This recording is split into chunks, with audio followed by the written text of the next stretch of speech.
За Regency Residence гэдэг ийм барилга байдаг. Энд ийм нэг давхрууд нь үйлчлэгээний ийм төвтэй байхгүй.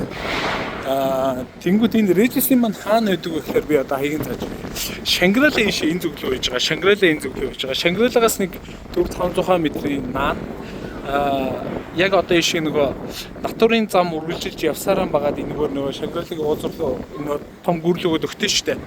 Тэрнлүүгээ гэсэн. За би дараа нь бүр сайхан харуулнаа. За энэ дотор хуучин шүдний эмнэлэг ажиллаж исэн. Одоо ажиллагаа бол саяхнаас ажиллагаа болоод нүүж суудсан. Ийм эмнэлэг байж байгаа. 206 м квадраттай. Тэгээд нийтдээ нэг тэрбум 800 гарантай болж байгаа юм. Тэгэхээр энэ бас надад айгүй дайггүй таалагдаад байгаа байршлуудын нэг юм байгаа юм. Цаанаасаа бас орц гарцтай. Энэ ингээд доотлолтой ингээд дэлгүүр хоршоо, ресторан гэд зөндөө юмнуудтай байхгүй. За тэнд болохоор бас юу вэ нөө кафе гэд нэг давхар нугасан юм дан үйлчлэгээтэй. Ийшээ хоошоо зогсоолтой хүн зориод ирэхэд зогсоод бол хангалттай юм байна. За энд ийм 206-188 м квадраттай ингээд ийм хаалгууд нь бэлэн, гэрчлэн бэлэн. За өдөр ороод ирэхэд баг хаягийг солиод явчихад дизайн үндсэн гоё шийдэл засал нь бол айгүй гоё юм байна. Битүү ингээ хавтангаар шийдсэн. Тэгээ таас айгүй өндөртэй. За би таасын өндөр нь бол таас нэлээ юм өндөртэй. За ажилтны шүүгээс ав тэгээ дээрэс нь зочдын 0 ариун цэврийн өрөөнүүд, ажилчдын ариун цэврийн өрөөн бас байж байгаа. Нийтдээ эн чинь баг хэдэн өрөө 5 6 7 9 өрөөтэй. Тэгээ ингээд ийм нөгөө шүдний эмнэлэг учраас энэ доороо нөгөө нэг цэвэр бохор хоолой молонд гарцсан. Энэ нөгөө шал нь өөрөө юм нөгөө нэг ийм дундаа нөгөө завсартай хөндөрүүлсэн шал байдаг. Тийм шал тавьцсан гэсэн. Үндсэн шал бол бүр ийм доор унжирж байна. Тэгэхэд ийм дээшээ доогуур нөгөө шугам бүх төрлийн хоолой юм явах зорилттой гэсэн. За энд бол ингээд ажилчдын 0 ингээд байж байгаа. За энд ийм нэг өрөөтэй. Тэгэд энэ өрөөний хуваалт ханнууд болохоор бүгд гипс учраас илүү томруулаад заалаар нь ч гэдэг юм зохион байгуулалтыг өөрчлөх боломжтой юм биш өөрсөндөө тохируулаад. За ингээд ийм цэвэрхэн өрнөтэй. Цонхны аруулсан дандаа зүүн харсан өндөр цонхноттой байна. За энд юу байгаа юм бэ? Лабораторийн ийм тоног төхөөрөмж ийм өрөө байжгаад нөгөө тоног төхөөрөмжийг авах үед эдгээр бүгд салж авсан юм шиг байна. Айгуул хөргүүртэй агуулах байсан гэж магадгүй л харагдчихна да. За иймэрхүү. За ингээд бүх юмнууд нь авагдцсан ингээд шууд ашиглах боломжтой юм байгаа. 208 688 м квадрат нь 9 сая гэдэг чинь. За тэгээд ийм өрөөнүүд байна.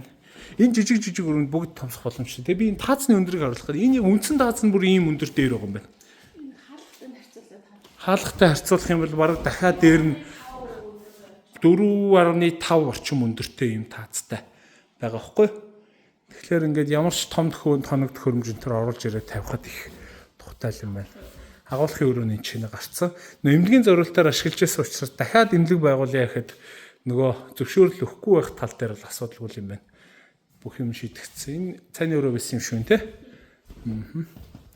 За энэ талбай байна. За энэ талбайг би одоо байршлын бүр илүү жоохон холдож байгаа Шангрила ойролцоо очиж байгаад бүр заагаад гэх хаана вэ гэдгийг.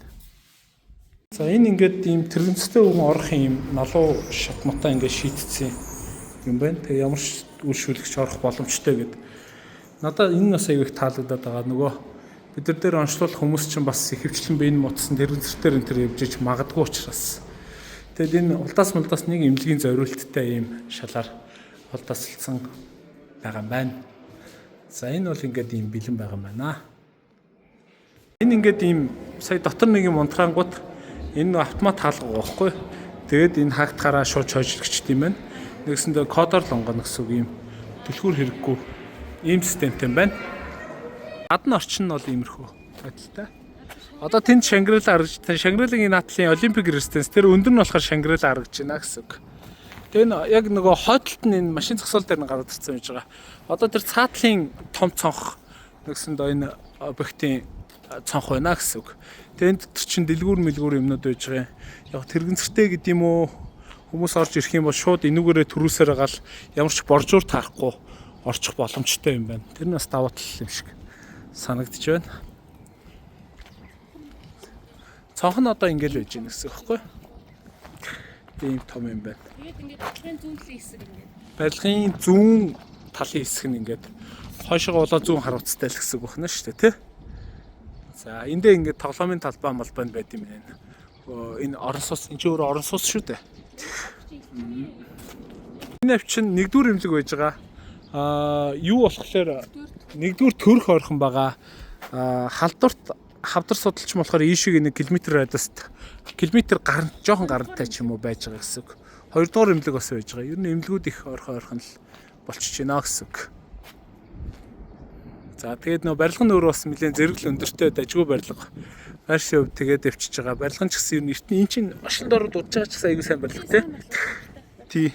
Тэгэхээр энд ер нь бол дажгүй бас нэг юм жоохон үнэтэй үйлчлэгээ явуулах ч гэсэн их боломжтой санагч юм байна. Ингээд одоо эн чинь нэг давхар тэг ингээ хоёр давхрын том цонхтойгоц эн чинь ингээд битүү нөгөө офсоор ажиллаж байгаа юм байна л да. Хүн амьдарч байгаа биш. Тэгэхээр нэг давхарт нь ямар ч төрлийн үйлчлэгээ явуулсан нэг тийм хил ам гарахгүй хэрүүл шугай үүсэхгүй юм байна. Нэг хоёр давхар нь офс тэгээд гурван давхраас эхлээд ингээд айлууд нь эхлээд явж байгаа юм байна. Тийм шүү дээ. Эн чинь нэг шатлсан байгаад байдаг үстэй дээрээ. Тэг санагдаад байна. За тэгээ үүдэндээ байнгын харуул хамгаалттай 24 харуул хамгаалттай ийм объект байна да. За энэ шинэ үеигээд хувийн сургууль гэдэг. Яг энэ урталт нь байгаа нэг ийм яг замын хажуутлын барилга нь болохоор энэ Pizza Hut Юнамонатай ийм нэлээд том барилга байгаа. Цебон илүү чинь тийм Цебон гэдэг Темпл гэдэг барилга байна. За тэгээд одоо төв замаасаа бол ердөөсөө ингээл 20-30 м яваал орчихно гэсэн үг байхгүй. Амбассадор гэдэг нэг ийм орон сууц. Тэгээ энэгээр чинь нөгөө олон улсын элчин консул хүмүүс аягүй их амьдардаг. Одоо ингээл нөө Hard Rock 13 энэ замаараа чигээрээ явгот нөгөө хавдар мавдар боловч хадар судал модлол авчих. Ийшээгээ явгот болохоор зэрэг Шангрила хүүхдийн парк болоо авчиж байгаа шүү. Яг энд байршилтай энэ Regency Residence гэдэг орон сууц юм байна.